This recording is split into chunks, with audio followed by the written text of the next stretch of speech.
A grandmother of 10 remains in intensive care on a respirator more than a month after someone hit her with a van and took off. Yeah, this tragic accident has shed some light on a very shady business that's still running wild on the streets. Fox 5's John Deutzman has more in this Fox 5 investigation. Who are you? Channel 5. What is your name? John Deutzman. I'm a reporter, okay? Please turn that off. Can you tell me what's going on in my face? Do you even have a driver's license? Whoa, whoa, whoa, don't hit my guy here, man. Things are tense along Brooklyn's Flatbush Avenue these days, and it's been that way since early March, when 56-year-old Jennifer Gibbons, a transit worker, was violently struck by a van. She was walking home from her kidney dialysis treatment. This is her daughter, Nicole. When we saw her go into the emergency room and they wheeled her out of there, she was actually clinging for her life. It was a cowardly hit and run, according to all accounts. The driver got out, saw what he did to the woman, then jumped back into the van and took off, leaving her for dead. It doesn't make any sense to me at all. That could have been his mother, that could have been his aunt, his sister, you know, it's crazy. Gibbons is still on a respirator, has a broken leg, broken pelvis, fractured ribs, and internal bleeding, including bleeding inside her brain.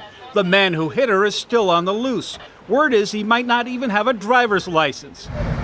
Police told the victim's family they suspect he was driving one of these things known as dollar vans, a necessary evil in certain communities where both money and efficient public transportation can be hard to find. With the exceptions of them, you know, not driving safe enough every now and then, they've served their purpose and they're cheaper. You don't need a degree in criminal justice to immediately see something's fishy along Flatbush Avenue. On the very same road Jennifer Gibbons was mowed down, we saw dozens of these dollar vans blatantly breaking the law, using out-of-state license plates from Florida, Georgia, Alabama, and Pennsylvania to illegally pick up and charge $1.50 to transport passengers. It's so wacky, the legit vans were the minority. And the only way you can tell for sure they're legit is looking closely at the window to see if the van has one of these triangle permits from the Taxi and Limousine Commission. They're also supposed to have plates that say livery or T&LC. As this woman gets on an illegal van with her kid, she probably doesn't know she's playing Russian roulette with a driver who may not have been checked for a criminal record, drug use, proper insurance in case there's an accident. And she probably doesn't even know the van has Pennsylvania plates, which automatically means they shouldn't be doing business in Brooklyn. During that freaky and dangerous snowstorm 2 weeks ago, we followed this van with Georgia plates. Look at this as he blows one red light here, keeps on going, and blows another one.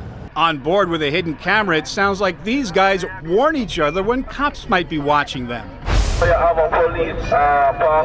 The illegal van with Georgia plates finally stopped. Do you know that one of your colleagues ran over a woman and took off, hit and run? Do you know that? Hello? But the illegal van driver didn't roll down the window, and we couldn't see him through the illegally tinted glass. Do you even have a driver's license? Here, a guy with Alabama plates picks up a customer, and he seems outraged that we would question him. Why do you have Alabama plates? Why do I have Alabama plates? Yeah.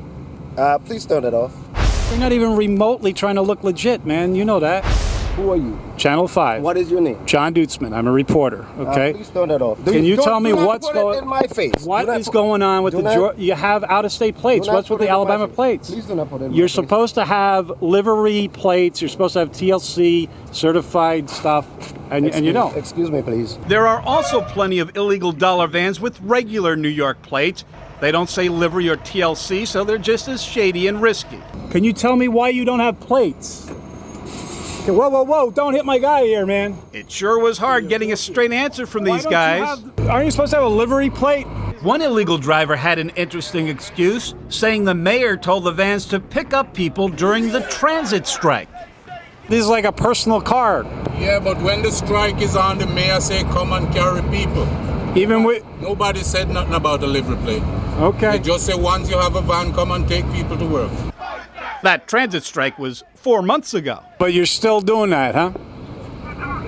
Nicole Gibbons hopes the city will finally do something about these guys after what happened to her mom. Not only did he hit my mother, but he had people in the van and their life was at jeopardy too. What happened if that van overturned or something like that? Something has to be done. But after an emergency city hearing and lots of tough talk, guys with plates from Georgia, Alabama, Florida, and Pennsylvania continue to carry passengers in Brooklyn. Have a nice day. One of the things the city is working on is making the legal dollar vans all the same color like cabs, so people know if they're dealing with someone who's legit. And you might have guessed the mayor did not give his permission for the illegal dollar vans to operate. In fact, at a recent meeting, he suggested that police confiscate the vans, and they have the power to do that. I'm John Deutzman, Fox 5 News.